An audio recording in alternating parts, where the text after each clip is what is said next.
Welcome to घमासान। मैं हूं आपके साथ दीक्षा और आज हमारे साथ यहाँ पर मौजूद हैं मिस मुस्कान खान, जो रियल एस्टेट सेक्टर से काफ़ी वक्त से जुड़ी हुई हैं। साथ ही मैम ने हाल ही में अपना एक एनजीओ स्टार्ट किया है जिसका नाम अनमोल मुस्कान है, जो इस वक्त काफ़ी अच्छे काम करने का कोशिश कर रहा है। तो आज हम मैम से जानेंगे कि कोविड के बाद रियल एस्टेट पर क्या असर आया है, साथ ही एनजीओ से रिलेटेड बात भी हम मैम से करेंगे।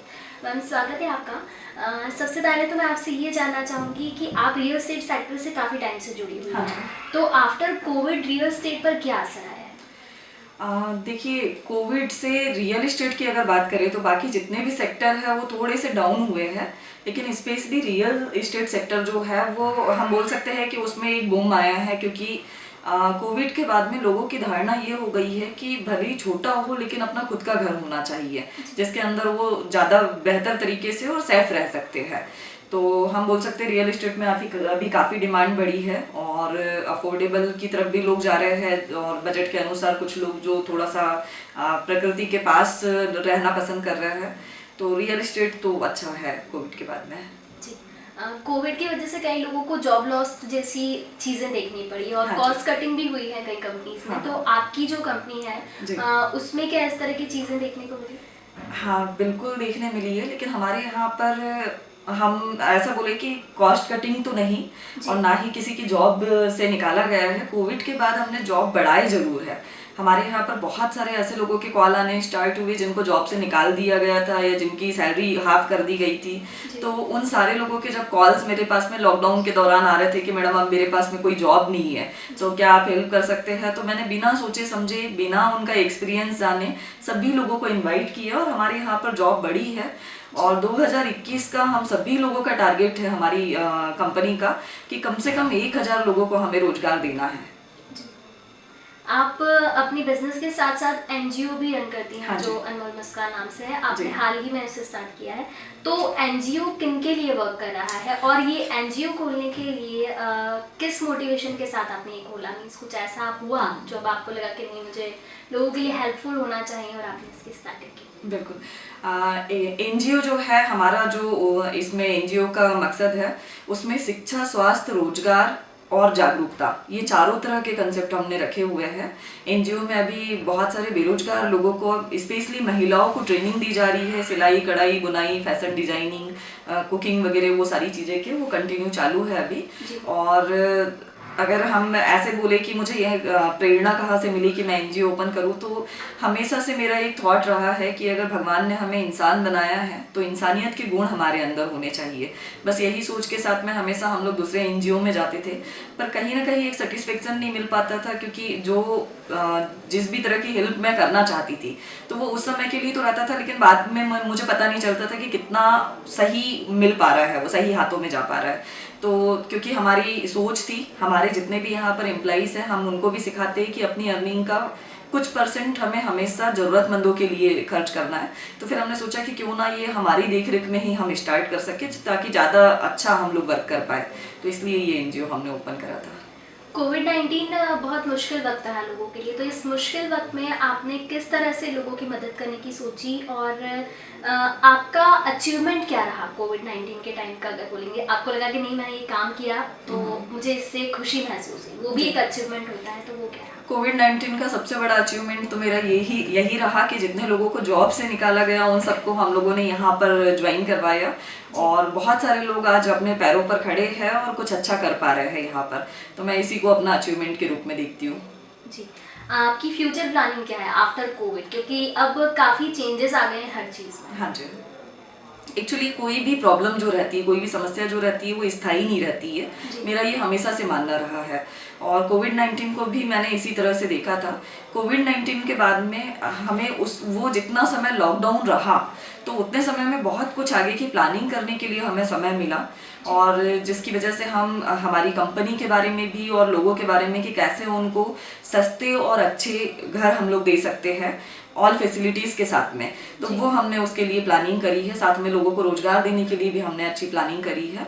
तो ये हमारे कुछ इस साल के बहुत बड़े टारगेट्स है इसको लेकर। जी, मार्केट की स्टडी के मुताबिक जितना अभी सामने आया है और हाल ही में आपने भी बोला कि रियल एस्टेट में कोविड के बाद बूम देखा गया है। हाँ, तो ये बूम कैसा रहा और किस वजह से ये आया है, कैसा माहौल देखने को? जैसा मैंने अभी बताया कि कोविड में सबसे बड़ी प्रॉब्लम जो थी लोगों के साथ में, जो सबसे बड़ी समस्या थी वो थी कि दूसरों के घरों में कई लोग थे, कुछ लोग किराए के घरों में सेफ नहीं थे, कोई बहुत छोटे छोटे घरों में थे। तो लोगों की ये मानसिकता बनी है कि भले ही छोटा हो लेकिन अपना खुद का घर होना चाहिए इसमें। और इस वजह से हम बोल सकते हैं कि लोगों की जागरूकता बढ़ी है। जो पहले किराए में भी सेटिस्फाइड थे, अब उन लोगों ने सोचा है कि छोटा मोटा लेकिन अपना घर तो अपना होता है। तो इसलिए इसमें बूम आया है रियल एस्टेट में। ओके, आप एक बिजनेस वूमन हैं, साथ ही सोशल एक्टिविटीज़ में भी आप काफ़ी आगे रहती हैं। तो अपने आप को मोटिवेट कैसे रखती हैं आप? क्योंकि हर किसी की लाइफ में अप्स एंड डाउन्स आना एक नॉर्मल फेज है, सब लोग देखते हैं कि कभी अच्छा होता है कभी बुरा होता है जी। तो उस बुरे वक्त से उभर कर खुद को मोटिवेट कैसे रख पाते हैं? जी, देखिए हम लोग, मैं अगर बात करूँ तो मेरा ये बहुत स्ट्रांगली मानना है जी। कि जब हमें कुछ बहुत अच्छा करना होता है तो या हमारे लाइफ में कुछ चेंजेस आना रहता है, तो सबसे बड़ी परीक्षा जो है वो सबसे पहले प्रकृति लेती है हमसे, कुदरत हमसे परीक्षा लेती है। और इससे भगवान भी अछूते नहीं रहे हैं। मतलब जब राम भगवान भी उनको भी राज्य मिलना वाला था, तो मतलब मॉर्निंग में ये था कि उनका राज तिलक होने वाला था, लेकिन उसके बाद में अचानक ही भगवान, जो हमने पहले पढ़ा है कि भगवानों की आपातकालीन मीटिंग हुई और उसमें ये डिसाइड हुआ कि अगर ये इनको राज तिलक हो गया तो फिर ये हमारे लिए जो इन्होंने अवतार लिया है उसका मकसद हल नहीं होगा। तो सरस्वती जी को भेजा गया कि आप मंत्र की बुद्धि फेर दीजिए। और उसके बाद में जो जहाँ पर राज तिलक होना था वहाँ पर वनवास हो गया। तो जब भगवान भी अछूते नहीं रहे हैं इस परीक्षा से, तो हम लोग तो इंसान हैं। तो मेरा ये हमेशा से मानना रहा है कि कुदरत कुछ समय तक तो परीक्षा लेती है, जब भी आपके लाइफ में कुछ चेंजेस आना रहता है। और एक समय ऐसा आता है कि जब हम इसको सॉल्व करना स्टार्ट कर देते हैं तो वो भी हमारा साथ देना स्टार्ट कर देती है।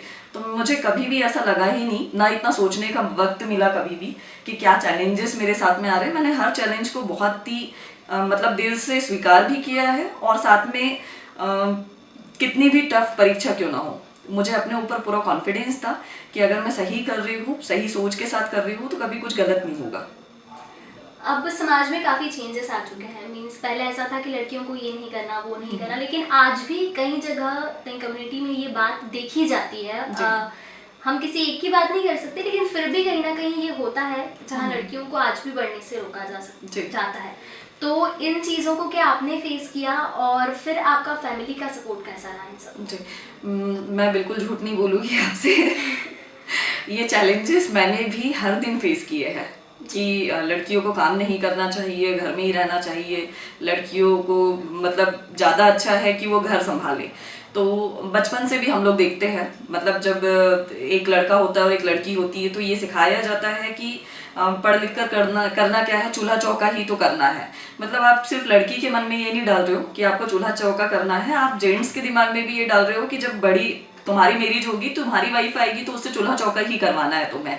तो मुझे लगता है कि ये बहुत गलत सोच है और ये एक बहुत बड़ी वजह है कि हम इंडिया जो है वो अभी विश्व गुरु नहीं बन पाया है।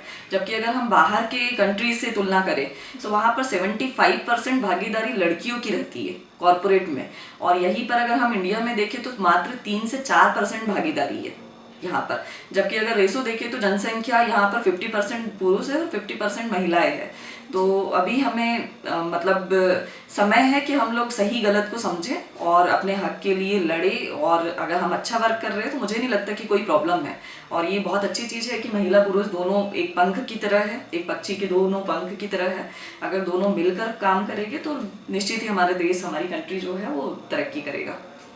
आपकी कंपनी के बारे में जितना हम लोगों ने सुना है तो ये सुनने में आया है कि जब आप अपने वर्क की स्टार्टिंग करते हैं मॉर्निंग में, तो आप देशभक्ति के सॉन्ग के साथ, एक मोटिवेशन के साथ अपना दिन स्टार्ट करते हैं। हाँ, तो ये क्या कंसेप्ट और इसके पीछे की वजह क्या है? जी, हमारे यहाँ पर मैंने हमेशा से ये सिखाया है सभी को कि सबसे पहले कंट्री है, उसके बाद में बाकी सारी चीज़ें हैं।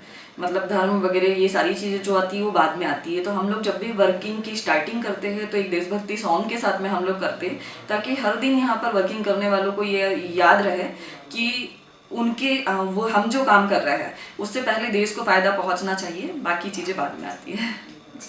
रियल एस्टेट में हाल ही में कई लोगों ने अपना करियर स्टार्ट किया, क्योंकि हर साल ऐसा होता होगा जहाँ न्यू स्टार्टअप स्टार्ट होते हैं। जी। तो कोविड की वजह से उन्हें काफ़ी सारी मुश्किलें हुई, उनके काम बिल्कुल बिगड़ गए और वो काफ़ी डीमोटिवेट हो गए हैं। जी। तो आप इतने सालों से इस फील्ड में हैं, आपको काफ़ी सारा एक्सपीरियंस है, तो आप उन न्यू कमर्स को क्या कहना चाहेंगे कि वो किस तरह से अपने बिजनेस को ग्रो कर सकते हैं डीमोटिवेट की जगह मोटिवेट होकर? जी, देखिए बहुत सिंपल सा है, कई सालों से चला आ रहा है और आज भी मैं यही बोलूँगी कि भगवान कृष्ण ने बोला था कि फल की चिंता किए बिना काम करते जाइए तो आपको रिजल्ट्स ज़रूर मिलेंगे।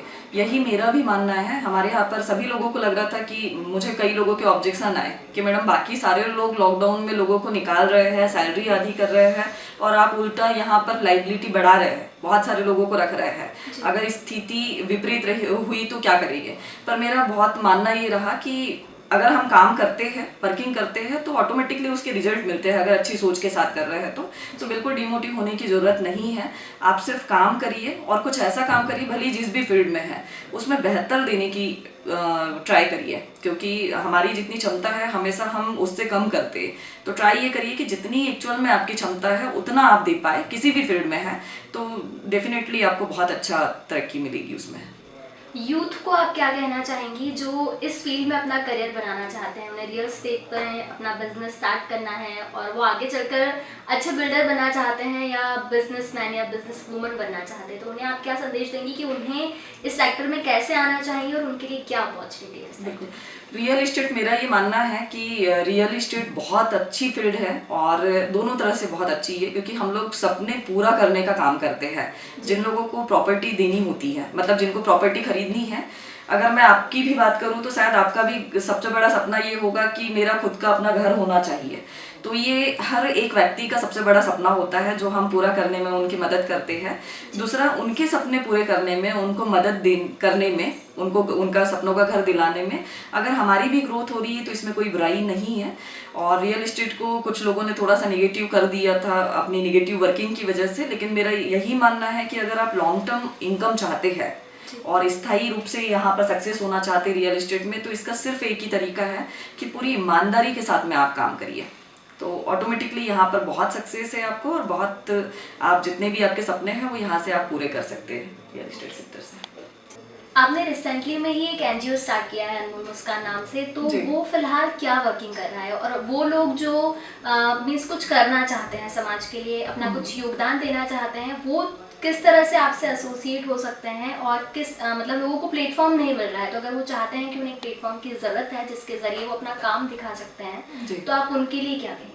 जी, हमारा जो एनजीओ स्टार्ट हुआ है अनमोल मुस्कान, उसका मकसद सिर्फ एक ही है, जैसा नाम है अनमोल मुस्कान, कि लोगों तक स्माइल पहुंचाएं, हम लोग उनको मदद करें कि वो खुद के पैरों पर खड़े हो सके।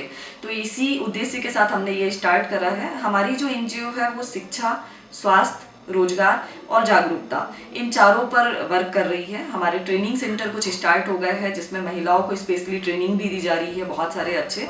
हमारे साथ में, हमारे एनजीओ के साथ में एक बहुत अच्छी चीज़ ये है कि हम सिर्फ ट्रेनिंग नहीं दे रहे हैं, उनको ट्रेनिंग देने के बाद में हम उनका व्यवसाय भी स्टार्ट करवा रहे हैं, उससे संबंधित व्यवसाय भी स्टार्ट करवा रहे हैं, जिससे कि वो खुद के पैरों पर खड़े हो सके और हम लोग उनको एम्प्लॉयमेंट भी दे रहे हैं।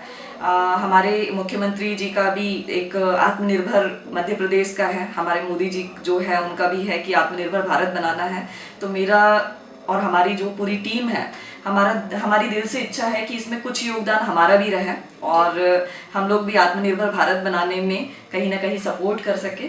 बाकी आप लोग भी बिल्कुल जुड़ सकते हैं हमारे एनजीओ से, और अगर आप इसमें जुड़ना चाहते हैं किसी भी तरीके से, ज़रूरी नहीं है कि आप फाइनेंशियल ही सपोर्ट करें, किसी भी तरह से आप सपोर्ट कर सकते हैं जिससे हम लोगों का कुछ अच्छा कर सके। इसके लिए आपको मोबाइल नंबर 9111221224 पर कॉल कर सकते हैं और इससे संबंधित, एनजीओ से संबंधित सारी जानकारी आपको मिल जाएगी यहाँ पर, और कैसे आप इसमें जुड़कर वर्क कर सकते हैं इसके बारे में भी पूरी डिटेल्स मिल जाएगी। तो गाइज, आज हमने मुस्कान मैम से जाना कि रियल एस्टेट सेक्टर में कोविड के बाद क्या असर पड़ा है, कितना बूम आया है, साथ ही साथ वो युवा जो रियल एस्टेट में अपना करियर बनाना चाहते हैं उनके लिए भी यहाँ अपॉर्चुनिटी है। और अगर आपका मन है लोगों का सपना साकार करना अपने घर का, तो आप इस सेक्टर में ज़रूर आ सकते हैं। साथ ही साथ मैम के एनजीओ अनमोल मुस्कान से अगर आप जुड़ना चाहते हैं तो मैम के बताए नंबर पर आप कॉन्टैक्ट कर सकते हैं और समाज के लिए अपना योगदान दे सकते हैं। Thank you so much. Thank you. Subscribe our channel and press the bell icon for more updates. Subscribe our channel and press the bell icon for more updates.